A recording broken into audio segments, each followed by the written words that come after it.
even though I was scared to be alone, ultimately it was safer than getting my heart broken. These thoughts were based in fear. I let the fear guide my actions without looking under the fear for the core wounds. And this is true for so many of us. We unconsciously let fear be in the driver's seat, making all the choices about how to be in relationship with ourselves and others. I don't think fear is a bad thing if it's conscious. Fear is actually an amazing indicator that something is stirring deep within us and that something is wanting to be seen. But when the fear is unconscious, when we are unaware of the fear and act from that state without understanding its deeper message, this is when it has power over us. This is when we let our past wounds control our present moment.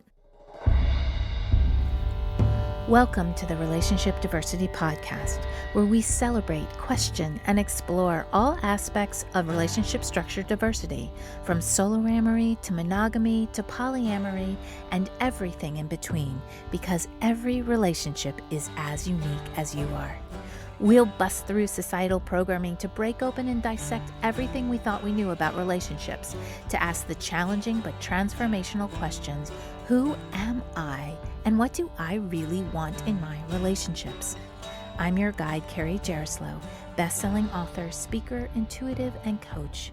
Join me as we reimagine all that our most intimate relationships can become.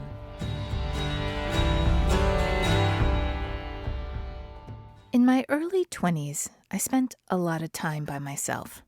I had a great career as a casting director for a thriving show, and I lived in a small but sweet studio on the Upper West Side in New York City. I had many friends who I would go to local piano bars with and had a lot of time and space to explore my interests. I felt free and independent, something I had wanted for most of my young life. One could say I was in the structure of soloamory, and yes, from the outside, that was what it appeared. Internally, this was going on. I wanted someone to come home to. I didn't want to be alone. I cried myself to sleep many nights because I never thought I would find love. I was terrified to be alone, but I was also terrified to be with someone. I was terrified that if I did find someone, he would leave me, like all the others. And even though I was scared to be alone, ultimately it was safer than getting my heart broken. These thoughts were based in fear. I let the fear guide my actions without looking under the fear for the core wounds. And this is true for so many of us. We unconsciously let fear be in the driver's seat, making all the choices about how to be in relationship with ourselves and others. I don't think fear is a bad thing if it's conscious. Fear is actually an amazing indicator that something is stirring deep within us and that something is wanting to be seen. When we learn to use the fear from awareness, the shifts that can come from it can be pretty amazing. But when the fear is unconscious, when we are unaware of the fear and act from that state without understanding its deeper message, this is when it has power over us. This is when we let our past wounds control our present moment. This is when our relationships, regardless of what structure we are in, suffer. These are the times when we say, "This isn't working." In other words, it's not the structure, it's who we are within the structure. Today, I'll be talking about the wounded expression versus the healed, or as I like to say, the truth expression of each relationship structure.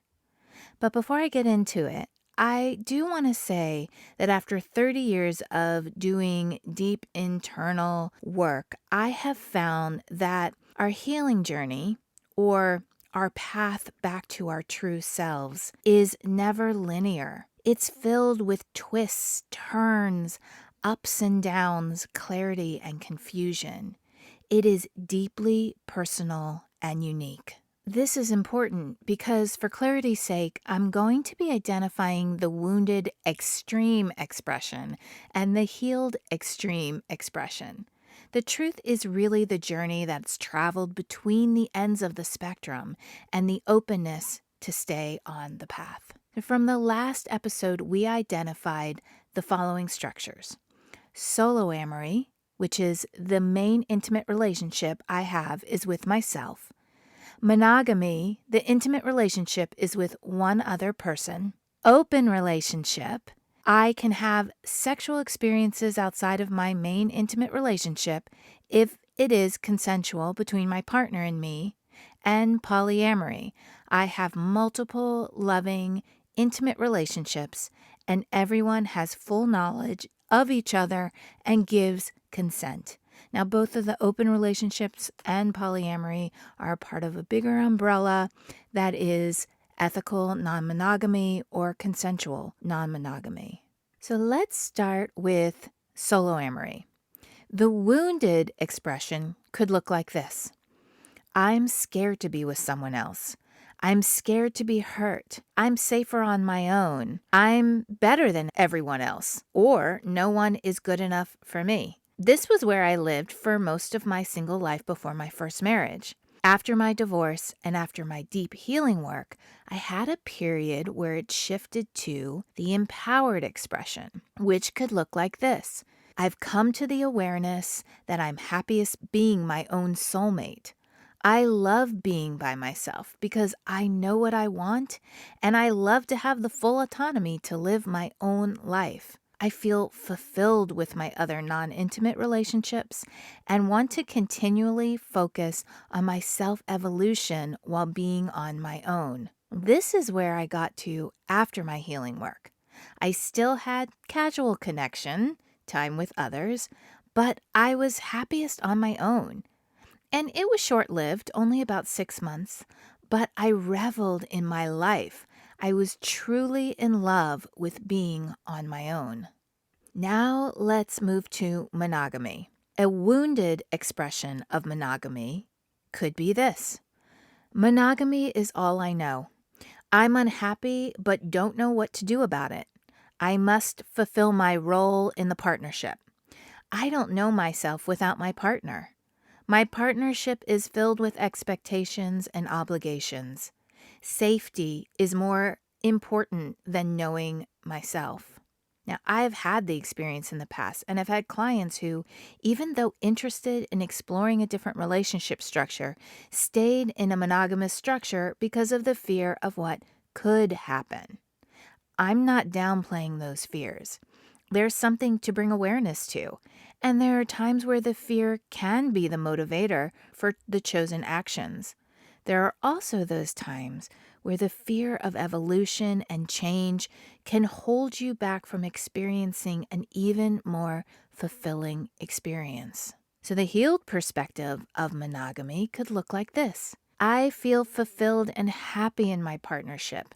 It nurtures me, and I can evolve from a place of security and united vision. We share mutual respect, love, compassion, and understanding, and we communicate from this space. So when both people feel that they have done their healing work, are bringing consciousness into their union, and are able to grow and evolve within their relationship, monogamy can be a very fulfilling journey. Okay, now on to open relationship structure.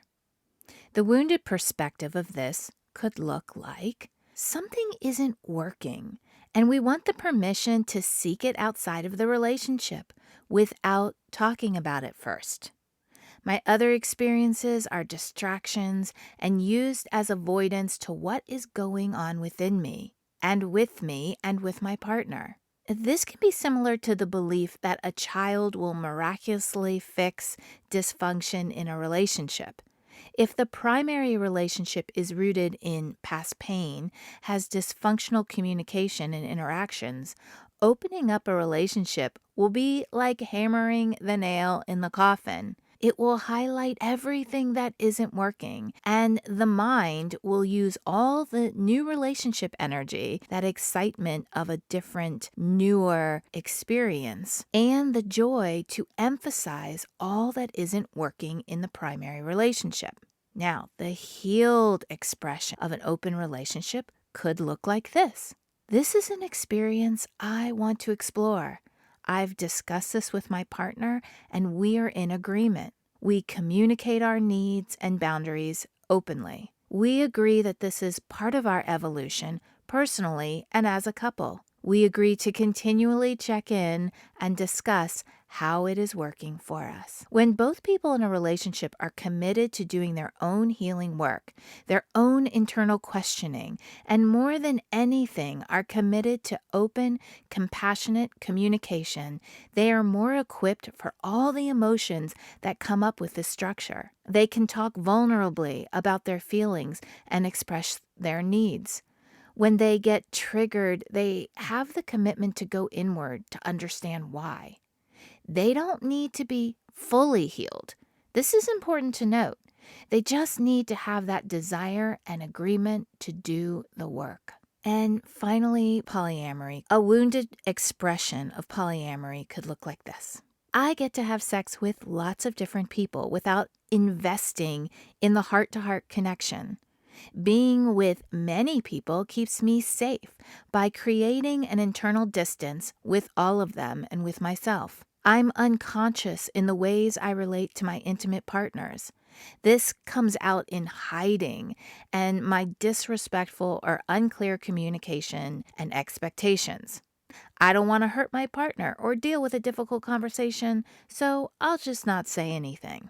Now, there's a lot in what I just said. First, when you avoid yourself and find your only fulfillment in others, polyamory can become more like a drug. You always want the pleasure fix, and it's only outside of yourself that you can find it. Second, if you or any of your partners are not committed to compassionate, open communication, polyamory will not work.